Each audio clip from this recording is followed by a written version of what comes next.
Assalamualaikum warahmatullahi wabarakatuh. Innal hamdalillah nahmaduhu wa nasta'inuhu wa nastaghfiruh wa na'udzu billahi min shururi anfusina wa min sayyiati a'malina.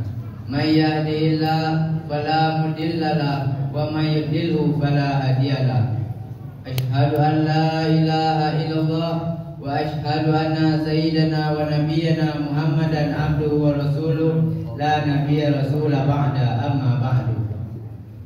Bapak Ibu yang berbahagia, yang pertama marilah kita bersyukur kepada Allah Subhanahu wa taala. Karena pada malam yang berbahagia ini kita masih diberikan kesempatan oleh Allah. Kita masih diberikan kekuatan oleh Allah. Kita masih diberikan kesehatan oleh Allah. Sehingga sama-sama kita bisa melangkahkan kaki, mengayunkan tangan, menggerakkan badan hadir di masjid ini. Semoga berkumpulnya kita di sini menjadi isyarah bahwa nanti kita akan berkumpul di surganya Allah. Amin amin ya rabbal alamin. Yang kedua, Bapak Ibu, marilah kita bersolawat kepada roh junjungan alam, teladan umat manusia, rahmat bagi seluruh alam, yakni Nabi besar Muhammad sallallahu alaihi wasallam, dengan ucapan Allahumma salli ala Sayyidina Muhammad wa ala ali Sayyidina Muhammad. Semoga kita semua yang berada di sini mendapatkan syafaatnya di yaumil nanti. Amin. Amin ya rabbal alamin. Yang saya hormati Bapak Ibu pengurus masjid beserta jajarannya, yang saya hormati bapak-bapak, ibu-ibu, kaum muslimin dan muslimat yang hadir pada malam hari ini dalam rangka melaksanakan salat tarawih berjamaah. Dan yang sama-sama kita hormati Bapak Ustadz yang akan memberikan tausiah kepada kita semua. Yang pertama, perkenalkan, nama saya Aldi Prima Chandra. Saya berasal dari Pondok Pesantren Syekh Ibrahim Kumpulan, Kabupaten Pasaman. Maksud dan tujuan saya ke sini yang pertama ingin mempraktekkan ilmu dakwah yang pernah saya pelajari, sekaligus menggalang dana demi kelancaran proses pembelajaran di Pondok Pesantren kami.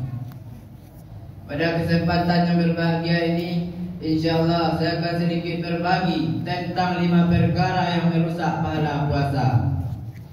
Pada malam ini kita akan membahas 5 perkara yang merusak pahalanya saja. Puasanya tetap sah, tapi kita tidak mendapatkan pahala apa-apa. Apa 5 perkara ini?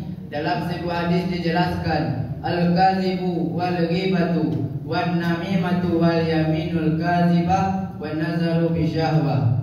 Perkara pertama yang merusak pahala puasa adalah al-kazibu, berbohong. Jadi kalau kita berbohong pada bulan Ramadan ini, kalau kita berdusta pada bulan Ramadan ini, Bu, maka kita puasa menahan lapar dan dahaga dari terbitnya fajar hingga terbenamnya matahari, tapi kita tidak mendapatkan sepersen pun dari pahala puasa kita. Pahala puasa kita hilang begitu saja. Kenapa? Karena berbohong bisa merusak pahala puasa kita.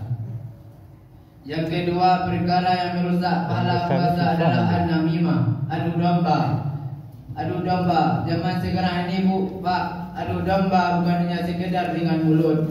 Adu domba bukan hanya sekedar dengan lisan, dan adu domba bukan hanya sekedar dengan lidah, tapi adu domba bisa menggunakan jari jemari. Ambil HP, isi kuota, kemudian kita bisa berekspresi, kita bisa berinovasi, kita bisa berkreasi untuk kemudian membuat adu domba. Bukan hanya satu desa yang bisa kita adu domba menggunakan HP tadi, bukan hanya satu kabupaten yang bisa kita adu domba menggunakan handphone, tapi satu negara, bahkan dunia bisa kita adu domba menggunakan modal HP tadi, Pak.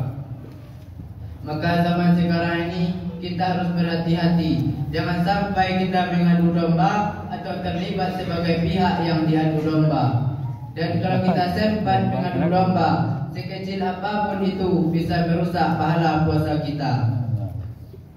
Yang ketiga, perkara yang merusak pahala puasa adalah al-ghibatu, ghibah, mengomongkan atau membicarakan aib orang lain, menceritakan kejelekan orang lain.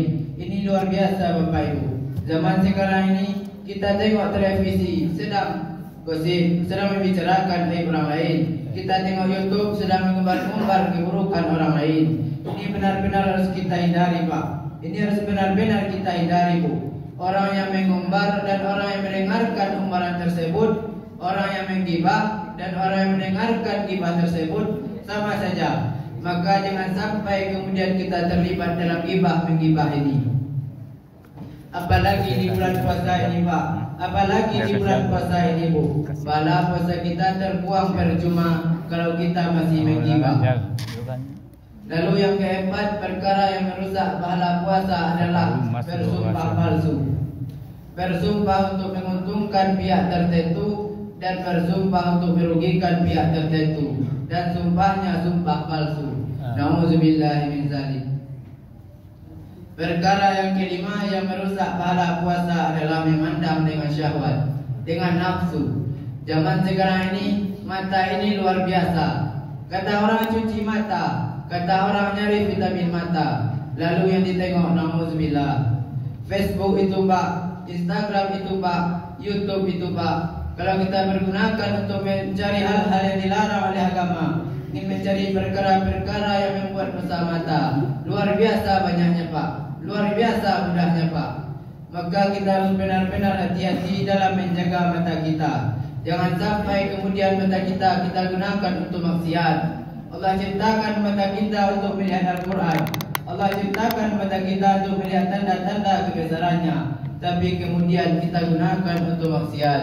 Kita gunakan untuk mendurhakainya. Bayangkan bagaimana murkanya Allah kepada kita semua. Semoga bulan Ramadan ini bisa kita jadikan momentum untuk menghindari 5 perkara ini. Sekian kultum singkat dari saya. Kalau ada salahnya saya mohon maaf. Saya akhiri dengan wabillahi taufiq wal hidayah. Wassalamualaikum warahmatullahi wabarakatuh. Waalaikumsalam.